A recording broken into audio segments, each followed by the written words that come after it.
ग्रामस्थांना गुढीपाडव्याच्या हार्दिक शुभेच्छा। मंडळी, सालाबाद प्रमाणे याही वर्षी आपण या गुढीपाडव्याला यात्रेचा आपण नारळ फोडलेला आहे आणि ही यात्रा आपली 23 एप्रिलला आहे। तर सर्व गावात राहणारे, गावाच्या बाहेर राहणारे नोकर वर्ग, चाकर वर्ग सर्वांनी यात्रेसाठी सर्वांनी उपस्थित आहे। नमस्कार मंडळी, सर्व ग्रामस्थांना गुढीपाडव्याच्या हार्दिक शुभेच्छा। नेहमीप्रमाणे याही वर्षी पाडव्याच्या दिवशी आपण यात्रेचा नारळ फोडतो आणि आज आपण ज्योतिबा मंदिरामध्ये सर्वजण एकत्र आलेलो आहे आणि यात्रेचा आपण नारळ इथं आज आपण फोडत आहोत।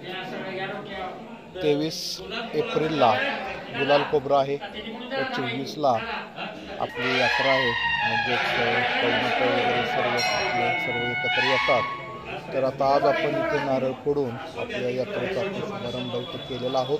आजच आपण यात्रेची वर्गणी जमा करायला पण सुरुवात करत असतो आणि आज आपण पाहतोय आता थोड्याच वेळात देव पालखीतून येतील मंदिरासमोर आणि असंच बिरोबा मंदिराकडे जातील।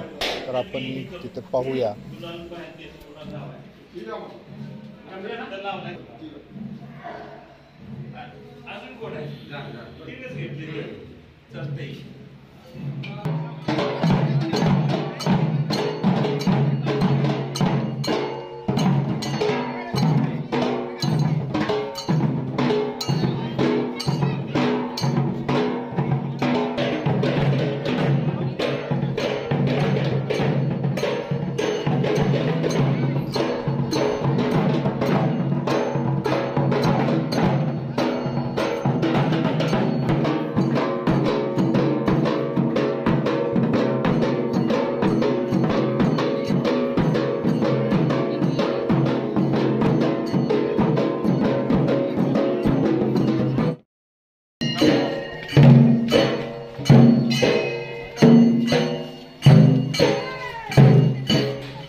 देवाची पालखी ही बिरोबा देवालयापाशी पोचलेली आहे।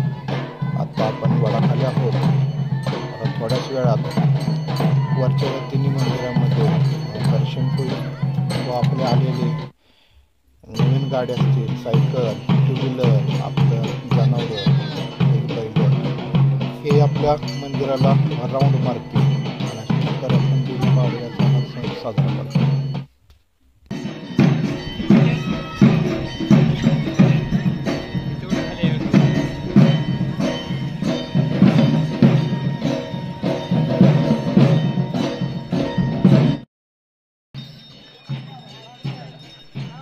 मंडळी, सुरुवातीला आपल्याकडं आवताची बैल भरपूर होती गावामध्ये आणि आज आपण पाहतोय की बैलगाडी शर्यतीची बैल भरपूर आहेत आपल्या गावामध्ये।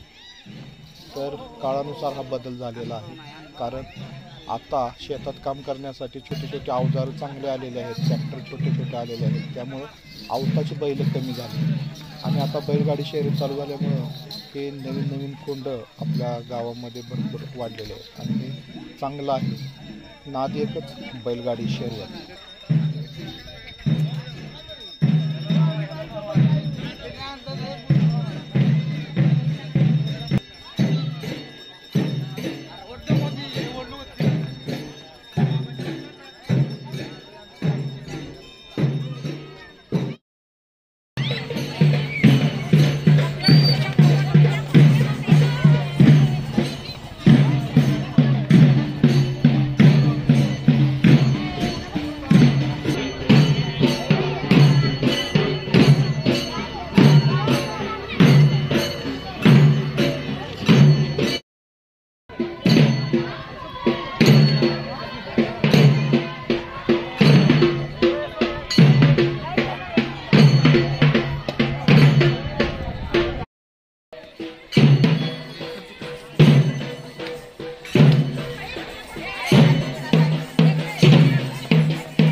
बरोबर मुलीही इथे सहभागी होत्या.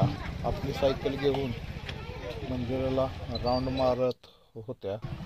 आणि जनावरं बघा, जनावराला आत्तापर्यंत आपण पाहिलं की मुलं घेऊन येत होते, पण इथं महिलांचाही समावेश आहे. तर मंडळी धन्यवाद. तर यात्रेसाठी आपल्या बाहेरगावी असणाऱ्या सर्व ग्रामस्थांनी यात्रेला सर्वांनी उपस्थित राहायचं आहे. धन्यवाद.